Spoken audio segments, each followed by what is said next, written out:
Ladies and gentlemen, good morning and welcome to Gracious Kaman TV.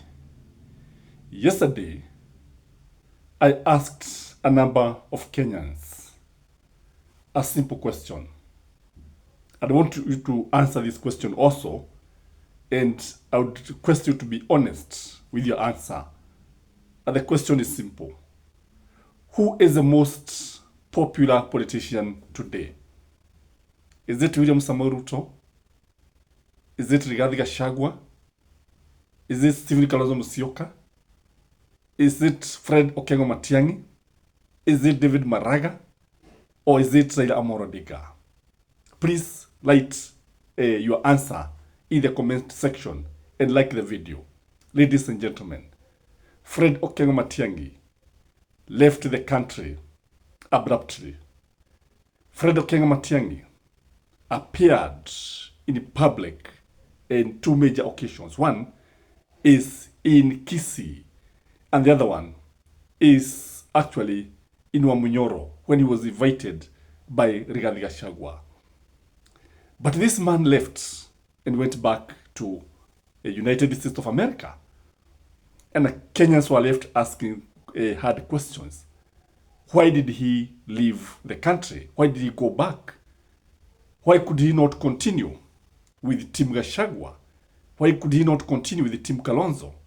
Why could he not even campaign on his own? Ladies and gentlemen, Matiang'I had come for two major reasons. When he came, the first thing that he wanted is to announce his bid for the presidency. And he did that. The funny thing is that he did it in his indigenous language. He did it in his native Omogusi language. The second thing that had made Matiang'I to come is to identify himself with the opposition, Team Kalonzo, Team Wamunyoro, Team Eugene, and test the ground. And he did these two things. And once he tested the ground, he realized that he was more popular than he had imagined. That Kenyans wanted him to be the president of the Republic of Kenya. But Matiang'I left the country. So in this video, I want us to look at the reason why Matiang'I abruptly but deliberately chose to leave the country. Number one is because of security reasons. His own safety. You know, Matiang'I is now a threat to everybody. He is a threat to the opposition. He is a threat to the government. He is a threat to anybody who wants to vie for the presidency.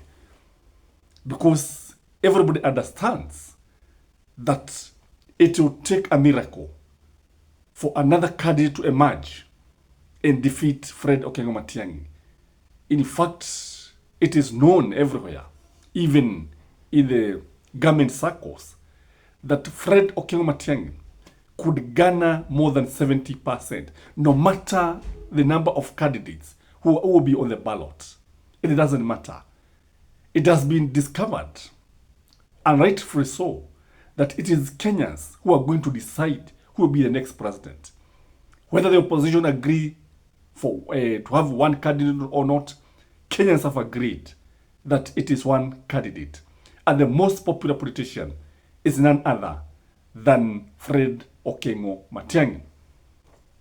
The second reason why he left, in my view, is because he wants to court attention. You know, absence make the heart fodder. And as the commodity becomes scarce, so is demand. And so it's value. So he wants to court attention. Where is he? Did he run away? Already there's a conversation about him. The other reason, in my view, is that once you use absence, and Matiang'I understands this, you increase your respect and honor. And this is one of the 40 tools of power. That use absence to increase respect and honor. If you look at William Samoei Ruto is everywhere, talking everywhere. And William Samoei Ruto responded to everything. He responded to Rigathi Gachagua, and I'm also expecting that he's going to respond to what Dede Nyoro was saying about borrowing and borrowing and borrowing, over borrowing and misusing funds, about the affordable housing, the way it is making Kenyans poor. He's going to respond to this.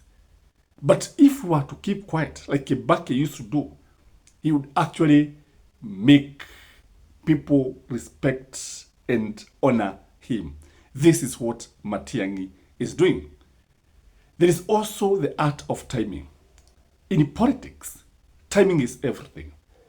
We have 2 years to go to the elections. If you look at Rigathi Gachagua is becoming exhausted. Stephen Kalonzo Musyoka is becoming exhausted.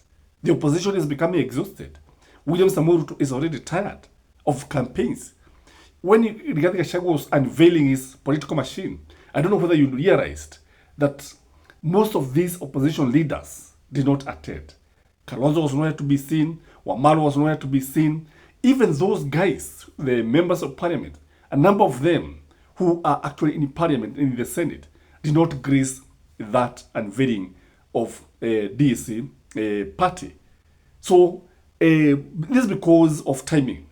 And that is one of the reasons why Rigathi Gachagua had even delayed naming his party. So if you name your party, or if you start campaigning so early, you'll be exhausted. So Matiang'I want to time. You want to buy time, because I've said time is everything.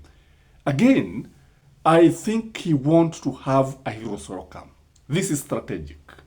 You leave the country, and when you are coming, everybody lines up in the airport all the way to Nairobi. I can foresee a situation where Kenyans are going to line along the road all the way to the city center, from the from the city center all the way to the Jomo Kenyatta International Airport. And once this happens, I think it will create a perception that Matiang'I is unbogable, that Matiang'I cannot be defeated. So this is very, very strategic. I remember Matiba when he was coming. This is what Moi did, and people are paid and were told to come along the road and welcome Matiba. And when Matiba saw this, he said that there's no way he was going to let Jaramogi vie for the presidency. The other reason could be he's looking for funds. Unajua kung'ang'ania kiti cha urais sio mchezo. You need money, you need connections, you need a lot of funding, you need to be bailed out, you need financiers. And this can only be found among the business community. This one can also be found in the international community. And I think Matiang'I realized that he needs a lot of money for him to mount a presidential campaign, because he understands very clearly that William Samoei Ruto is going to use a lot of money. He also understands very clearly that William Samoei Ruto has a lot of money at his disposal. I think also Matiang'I wants to appear different. He doesn't want to politics all the time. After all, he's telling Kenyans, I'm different. My actions will speak louder than my words. I'm not Gachagua. I'm not Ruto. I'm a bureaucrat. I'm an administrator. I'm a person who believes in actions, not in talking all the time. So he wants to appear different and then come at the last minute. Again, when I look at Fred Okengo Matiang'I, there could be other reasons, maybe job-related, though I understand he had resigned. And if he had resigned, you may ask yourself why he went back to the United States of America. So, ladies and gentlemen, that is my take. And as usual, please like the video, comment, and enjoy your Friday. Bye-bye.